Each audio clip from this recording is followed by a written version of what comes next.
यह जो डिक्टेशन मैं बोलने जा रहा हूँ 120 शब्द प्रति मिनट की गति से होगा।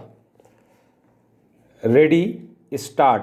सभापति महोदय, सदन के समक्ष दहेज प्रथा के संबंध में जो विधेयक प्रस्तुत किया गया है वह बहुत ही उपयोगी तथा महत्वपूर्ण विधेयक है। मैं इस सदन से निवेदन करना चाहता हूं कि इस विधेयक पर विस्तार से चर्चा की जाए और ऐसा कानून बनाने की सिफारिश की जाए जिससे समाज की इस बहुत बड़ी बुराई को जड़ से मिटाया जा सके। मैं यह भी मानता हूं कि समाज की इस बुराई को कानून के द्वारा जल्दी दूर नहीं किया जा सकता है।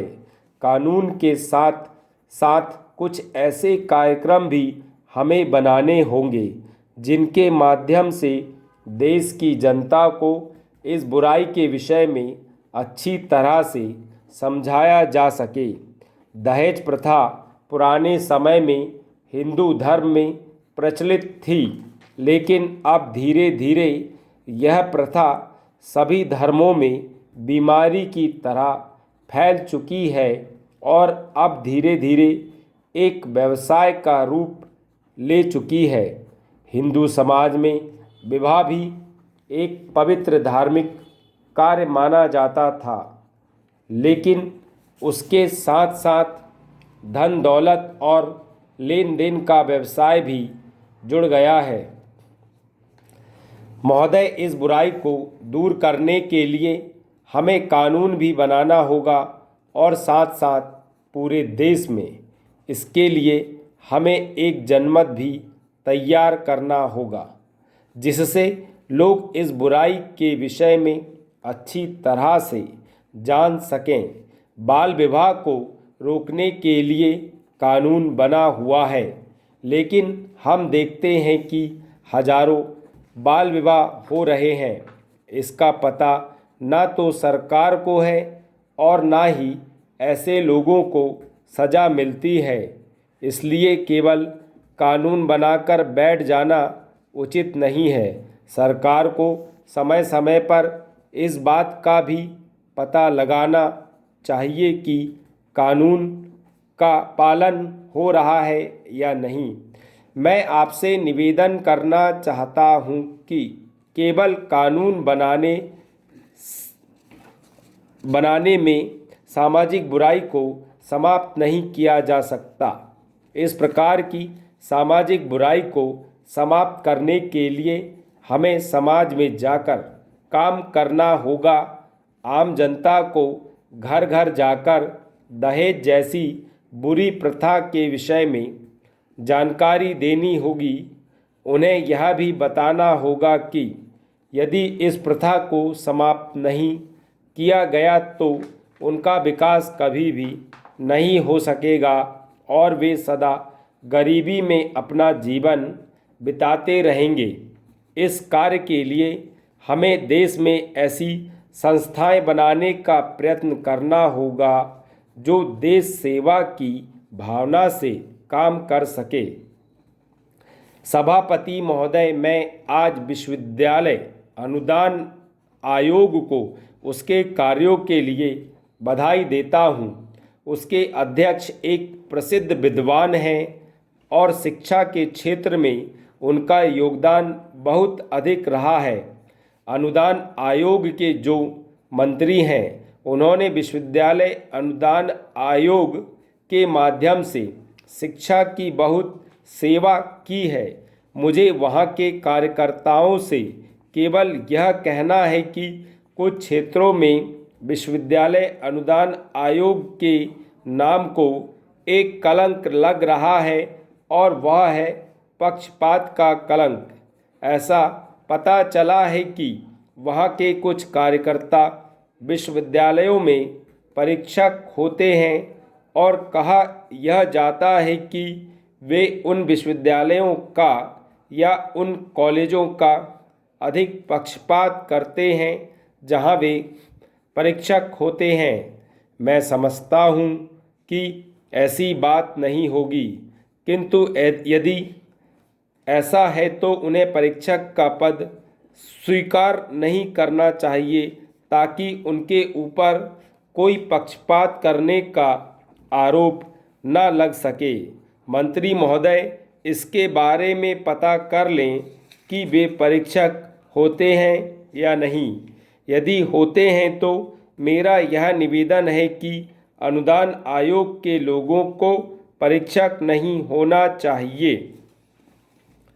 विश्वविद्यालय अनुदान आयोग ने बहुत दिनों तक शिक्षा की बहुत सेवा की है और ज्ञान और विज्ञान के क्षेत्र में बहुत ही अधिक शोध के कार्य करवाए हैं। उनमें से बहुत से कार्य प्रशंसनीय रहे हैं, किंतु विश्वविद्यालयों में अगर जाएं तो ऐसा लगता है कि उनके प्रकाशन की कोई अच्छी व्यवस्था नहीं है। आवश्यकता इस बात की है कि ज्ञान और विज्ञान के क्षेत्र में भी विश्वविद्यालय अनुदान आयोग का सहयोग लिया जाए। सभी विश्वविद्यालयों में प्रकाशन की बहुत अच्छी व्यवस्था होनी चाहिए।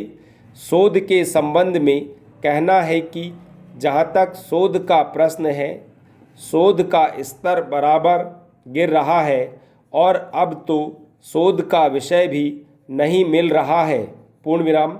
कभी कभी तो ऐसा देखने में आया है कि हिंदी में एक ही विषय पर एक ही दृष्टिकोण से बिल्कुल समान स्तर का शोध होता है, जो विद्यार्थियों के लिए बिल्कुल उपयोगी नहीं होता। अतः मंत्री महोदय से मेरा यह निवेदन है कि इस बात का विशेष ध्यान रखा जाए, तभी शिक्षा की उन्नति हो सकेगी। अध्यक्ष महोदय, यह जो विधेयक हमारे सामने विचार के लिए आया है, मैं उसका समर्थन करता हूँ। मैं निवेदन करना चाहता हूँ कि इसे स्वीकार कर लिया जाए। कुछ माननीय सदस्य चीनी उद्योग को ऐसा मानकर चल रहे हैं कि हमें यह दूध देने वाली एक गाय है।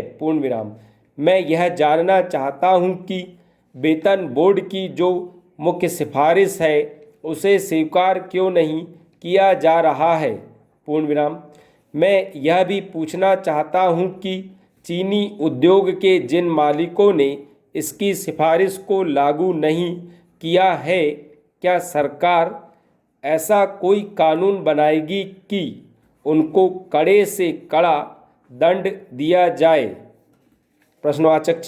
ऐसा कोई कानून आप उनके लिए बनाइए जिससे जेल की सज़ा उनको दी जाए। साथ ही यह जल्दी से जल्दी लागू हो ताकि इसका लाभ काफ़ी मज़दूरों को मिले।